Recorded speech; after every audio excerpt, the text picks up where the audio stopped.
ఈ భగత్ సింగ్ ఆత్మ ఒకరోజు మనందరిని చూసి, మన జనరేషన్ని చూసి చాలా ప్రౌడ్‌గా ఫీల్ అయ్యాలి. యెస్!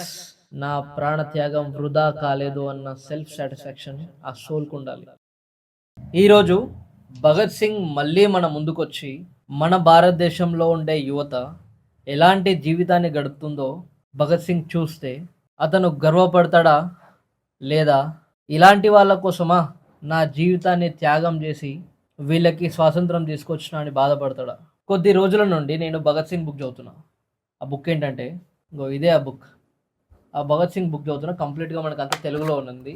ఆ బుక్‌లో కొన్ని విషయాలు చాలా సెన్సిటివ్‌గా ఉన్నాయి. అవి ఎంత సెన్సిటివ్‌గా ఉన్నాయంటే, భగత్ సింగ్ ఒక 22, 23 ఇయర్స్ ఉన్న ఏజ్‌లో అంత ఫిలాసఫికల్‌గా, అంత ఇంపాక్ట్‌ఫుల్‌గా ఎట్లా రాయగలిగాడని నాకు చాలా డౌట్ వచ్చింది. ప్రతి లైన్, ప్రతి పేజ్ హార్ట్‌కి టచ్ అవుతుంది. ఈ వీడియోలో నేను ఆ బుక్ గురించి కంప్లీట్‌గా మాట్లాడదలుచుకోలేదు. ఆ బుక్‌లో కేవలం ఒక పేజ్ గురించి మాట్లాడదాం అనుకుంటున్నా. ఆ పేజే భగత్ సింగ్ వాళ్ళ డ్యాడీకి ఒక లెటర్ రాసిండు. గౌరవనీయులైన నాన్నగారికి నమస్కారం. నేను నా జీవితాన్ని మాతృదేశ విముక్తి అనే ఉన్నత ఆశయానికి అంకితం చేశాను. అందువల్ల నాకు కుటుంబ సుఖాలు, ప్రాపంచిక వాంఛల పట్ల ఎలాంటి మోజు లేదు. మీకు గుర్తుండే ఉంటుంది, నేను చాలా చిన్నతనంలో ఉన్నప్పుడు తాతయ్య నన్ను దేశ సేవకి అర్పిస్తున్నానంటూ ప్రకటించారు. అందువల్ల నేను ఆ ప్రతిజ్ఞను నెరవేరుస్తున్నాను. మీరు నన్ను క్షమిస్తారని ఆశిస్తున్నాను. ఇట్లు మీ విధేయుడు భగత్ సింగ్ 1923. 1923లో భగత్ సింగ్ వాళ్ళ డ్యాడీకి రాసిన లెటర్. ఒకసారి చూడండి ఫ్రెండ్స్, ఆ రైటింగ్‌లో ఎంత పవర్ ఉందో. ఇంకా గట్టిగా తిప్పి కొడితే 25 ఏజ్ కూడా రాలే భగత్ సింగ్‌కి. ఆ 25 ఇయర్స్ రాని భగత్ సింగ్ తన జీవితాన్ని మొత్తం దేశానికి అంకితం చేస్తున్నానని వాళ్ళ తండ్రికి డేర్‌గా ఒక లెటర్ రాసిండు. ఆ లెటర్‌లో మనం గమనిస్తే భగత్ సింగ్ తన తండ్రికి, "ఈ గోల్ నాకు రాలేదు.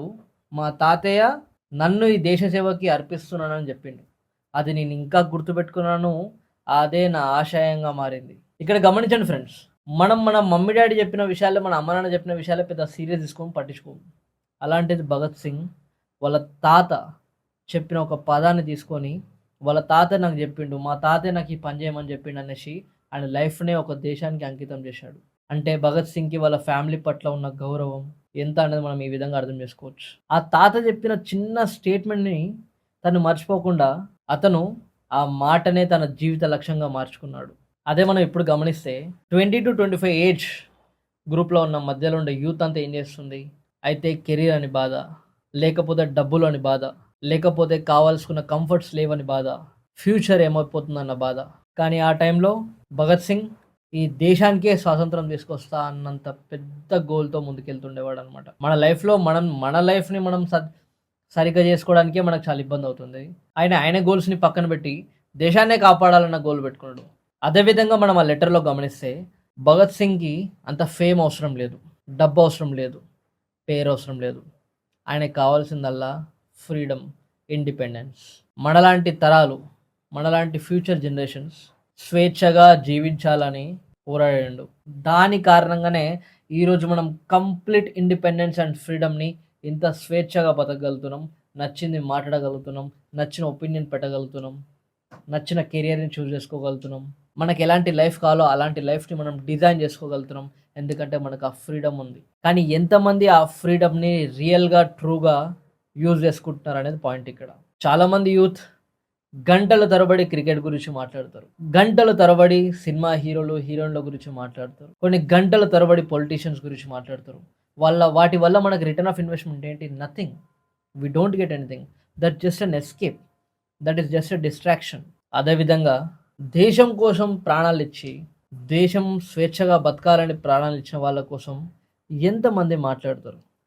మనమే 20-25 ఇయర్స్ మధ్యలో ఉన్నాం. మనందరం కూర్చున్నప్పుడు ఎవరి గురించి మాట్లాడతాం? ఎవరి లైఫ్ నుంచి మనం ఇన్‌స్పైర్ అయితాం? మీకు అనిపించొచ్చు ఇప్పుడు సినిమాలు చూడడం తప్పా అని. కాదు. సినిమాలు చూడడం తప్పు కాదు. క్రికెట్ చూడడం తప్పు కాదు. ఫుట్‌బాల్ చూడడం తప్పు కాదు. ఎప్పుడైతే అవి మన జీవిత లక్ష్యంగా మారుతాయో, ఈరోజు ధోని, విరాట్ కోహ్లీ 6 కొట్టిర్రా, కొట్టలేరా అని మన లైఫ్ మొత్తం దాని మీద డిపెండ్ అయితదో, అప్పుడు అది డేంజర్ అని అర్థం చేసుకోవాలి. దీని నుంచి నేను ఒక మంచి మెసేజ్ చెప్దాం అనుకుంటున్నా ఫ్రెండ్స్. ఎప్పుడైతే మనం ఇంకొకరిని ఐడియలైజ్ చేస్తామో, అప్పుడు మనలో ఉండే ఫైర్ పోతది. చూడండి, సినిమా హీరోల fans, cricketer fans, politicians fans వాళ్ళ వెనక జై జై కొట్టుకుంటూ తిరగడం లోపల దమ్ము ఉండదు, వాళ్ళ లోపల కసి ఉండదు. ఎవడైతే వీళ్ళందరికీ జైలు కొట్టకుండా తిరుగుతాడో వాళ్ళ ఒక సెల్ఫ్ బిలీఫ్ సెల్ఫ్ కాన్ఫిడెన్స్ చాలా హైలో ఉంటుంది, వాళ్ళలో ఫైర్ ఉంటుంది. సో మనం ఎప్పుడైతే ఒకరికి ఫ్యాన్ లాగా బిహేవ్ చేస్తున్నామో డన్, మన ఫైర్ పోయినట్టే. మరి చెప్పండి ఫ్రెండ్స్, మీరు చెప్పండి, మనం ఒకరి సక్సెస్ చూసి క్లాప్స్ కొడదామా, మన సక్సెస్ చూసి ఇంకొకరు క్లాప్స్ కొట్టాలా? మనం సక్సెస్ అవ్వాలంటే we should create, we should think, we should innovate. ఎప్పుడైతే మనలో క్రియేషన్, థింకింగ్, ఇన్నోవేషన్ ఉంటుందో అప్పుడు ఎదుటివాడు మనల్ని చూసి క్లాప్స్ కొడతాడు. అదే మనకి భగత్ సింగ్ చెప్తున్నాడు. Last but not least friends, Bhagat Singh ఎప్పుడు నాకు విగ్రహాలు కట్టండి, నా పేరు మీద స్లోగన్స్ రాయండి అని ఎప్పుడు అడగలేదు, ఎక్కడ రాయలేదు. ఆల్ హీ బిలీవ్స్ ఈజ్ ఫ్రీడమ్ని కరెక్ట్గా యూజ్ చేసుకొని డెవలప్ అయిన తర్వాత పే బ్యాక్ టు సొసైటీ అనే కాన్సెప్ట్ చెప్పాడు. ఎందుకంటే వాళ్ళందరూ ప్రాణత్యాగాలు చేసింది మనం ఇలా మన లైఫ్ని ఎంజాయ్ చేయడానికో వేస్ట్ చేయడానికో కాదు, మన జీవితాన్ని ఒక మీనింగ్ఫుల్ లైఫ్గా మార్చడానికి. కాబట్టి ఫ్రెండ్స్, సినిమాలు, క్రికెట్లు, ఎంటర్టైన్మెంట్ చూడండి, తప్పేం కాదు. కానీ ఒక్క విషయాన్ని మర్చిపోద్దు ఫ్రెండ్స్, మనకు వచ్చిన ఈ ఫ్రీడమ్ని ప్రాపర్గా యూస్ చేసుకొని మన పొటెన్షియల్, మన కెపాసిటీ ప్రపంచానికి తెలిసేలా చేసుకోవాలి. ఈ భగత్ సింగ్ ఆత్మ ఒకరోజు మనందరిని చూసి, మన జనరేషన్ని చూసి చాలా ప్రౌడ్గా ఫీల్ అయ్యాలి. ఎస్, నా ప్రాణత్యాగం వృధా కాలేదు అన్న సెల్ఫ్ సాటిస్ఫాక్షన్ ఆ సోల్కి ఉండాలి. That's all my takings from the book. కేవలం నేను ఒక్క పేజ్ గురించే మాట్లాడా, ఇమాజిన్ ఒక బుక్ గురించి మాట్లాడితే కొన్ని గంటలైనా సరిపోదు. జై హింద్ ఫ్రెండ్స్.